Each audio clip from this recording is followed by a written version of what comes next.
everyone, my name's Miranda, and as you most likely know because you clicked on this video, for the past 31 days, I think, the World Cup has been going on for 2018, and it all came to an end this past Sunday with an epic final game by France and Croatia.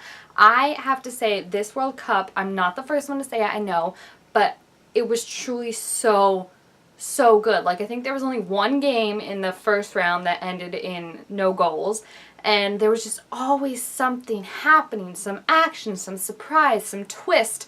We saw players and teams who we thought were going to do amazing and absolutely dominate completely fall, and we saw teams on the opposite side of that who were lesser known and not expected to really do much absolutely dominate and take on these teams that were so much higher ranked than them and win or tie their games. And it was just absolutely amazing to watch the fever of it all, to watch the passion, the emotion, and even the final game itself was between two very deserving teams that had put all of it out there on the field throughout each and every one of their games. I mean, we saw Croatia, 3 of their games went into overtime, 2 of those were penalty kicks.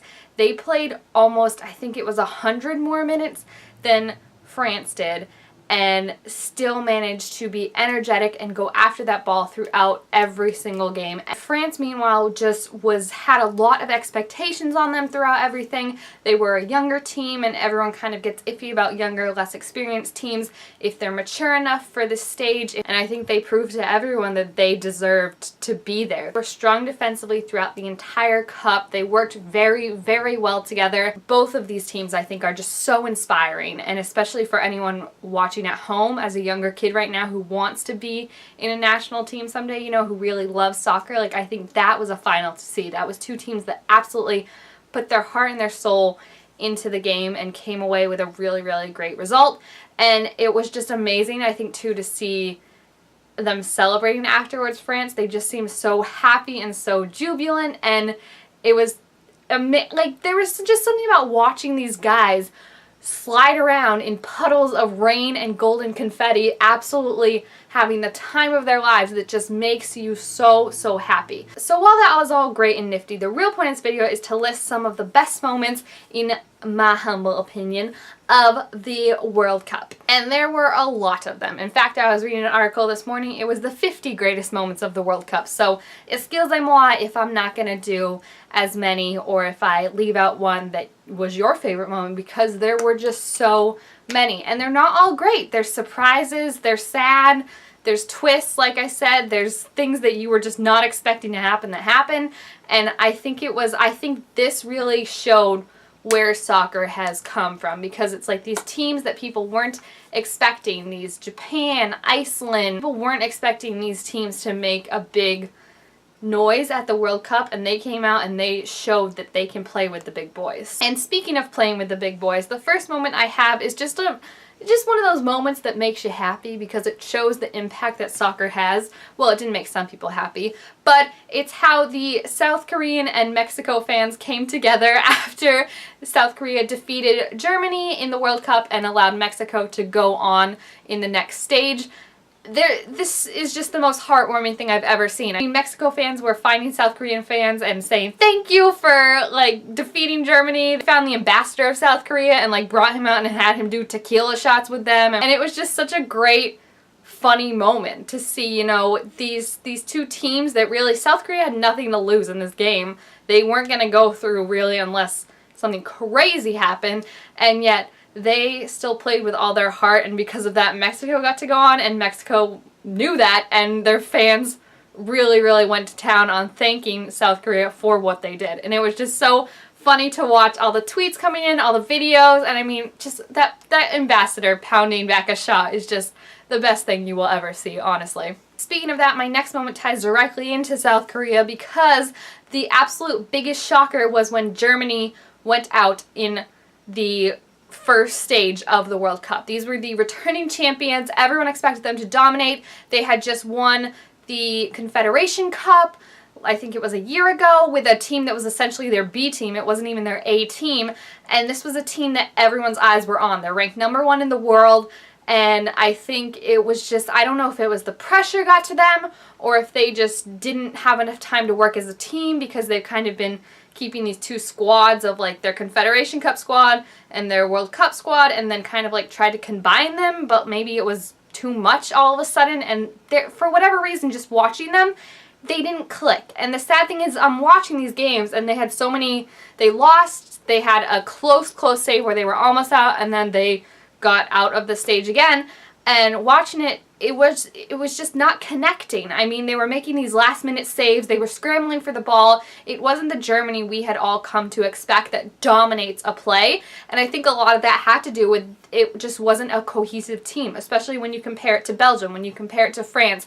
These younger teams who absolutely worked well together, who knew how to read plays and knew their parts. Like, Germany just wasn't on the ball, literally, and it ended up costing them. It was also kind of an interesting trend. I mean, Germany obviously had the biggest drop, but we saw Spain, we saw Portugal, we saw Argentina, we saw all these big names go out way earlier than everyone thought they would. And got to some happier times though. My third moment of the World Cup absolutely has to be that amazing strike by Benjamin Pavard that cemented them against Argentina. The Argentina game was just one, like, watch that if you haven't already, because it was so tense and so just like, nail biting. But I mean, when he got that ball and just kicked it, it was like one of those things where you were like, what just happened? He was so far back to take it with one touch, to strike it like that, and then watch the ball curve into the net, and everyone just kind of not being able to do anything with it, I think was absolutely amazing. And what makes it even better is when it's kind of like this unknown player, you know, because we all know the Griezmanns, we know the Ronaldos, the Messis, that you expect to perform well, and when they do, it's great. But it's also nice that this kind of gives a stage for some new players like Mbappe, like Pavard, to really make some noise and show that they have the chops to be on this level. And that strike was just, that I know for me was one of the best goals of the entire World Cup. It was just so sudden, so assured, so calm and collected for someone so young, and I was just absolutely like, A team that I really loved during this tournament that I didn't know a lot about before going into it was actually Belgium. And they're my number 2 moment when they had their completely amazing comeback in their game against Japan. Now, like I said, there are a lot of teams that weren't expected to perform as well that absolutely crushed and dominated teams that were supposed to crush and dominate them. And this was shaping up, this game against Japan was shaping up to be one of those cases where a golden team like Belgium was going to be taken out by a lesser known team like Japan. They were down 2-0, and then all of a sudden something changed. They got it together, they put their boots to the ground, and they came back to score 3 goals and continue on to the next stage of the World Cup. It was absolutely amazing to see because it's one of those huge nail-biting moments. It's one of those defining moments that really showed how much passion and how much heart Belgium has. I mean, Japan did a great job too to keep that 2-0 lead for so long. I think it was just astounding to see Belgium really try their hardest and succeed. And what I loved about Belgium too was I feel like they were such a fair team. My favorite moment forever will be when they first scored their goal to make it 2-1. I don't remember who scored it, but whoever it was, instead of like doing a big celebration like you always see, he just picked the ball up and ran it back to the line to start the next play because he was like, I want to celebrate, but we got work to do. We think that just shows the sportsmanship that kind of gets lost sometimes in these things when you have Neymar flopping around like a fish out of water and Pepe just falling when you tap him on the shoulder lightly. Before we get to my number 1 moment of the World Cup, we also have some honorable animal mentions. Yes, that's right, not just 1, but 2 animal instances in this World Cup. First, we have the wonderful, I mean, not for him, but just highly amusing moment when a dragonfly flew in the French goalkeeper's mouth and he had to spit it out. It inspired great tweets like, nothing gets by him, neither dragonfly nor ball. And second, it wasn't as talked about much, but when Shakira's husband, he like found this little baby bird on the field and he scooped it up and like helped it get out. And it was just so sweet. So good sportsmanship, gentlemen. Thank you for not swallowing dragonflies or stepping on birds.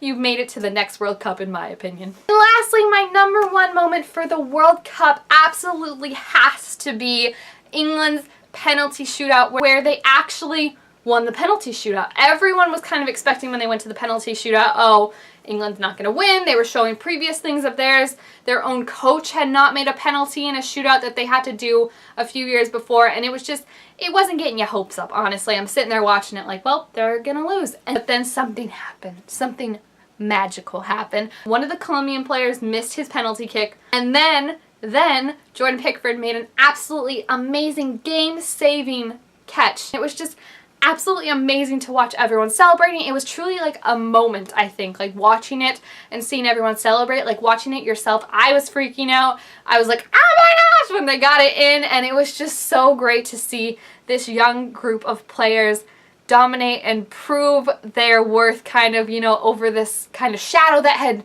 gone over the whole England team for so long. There were questions, and I think it was just so amazing to see everyone absolutely celebrating. I still loved, like, there were London fans and English fans that honestly, like, freaked out. They showed people in London and stuff like that. But the announcer lady was just, like, so British about them winning. She was like, I am so happy. This is the happiest I've ever been. I have literal tears in my eyes right now. Just still no emotion. And I think it made everyone really, really excited to see where England was going to go in this World Cup.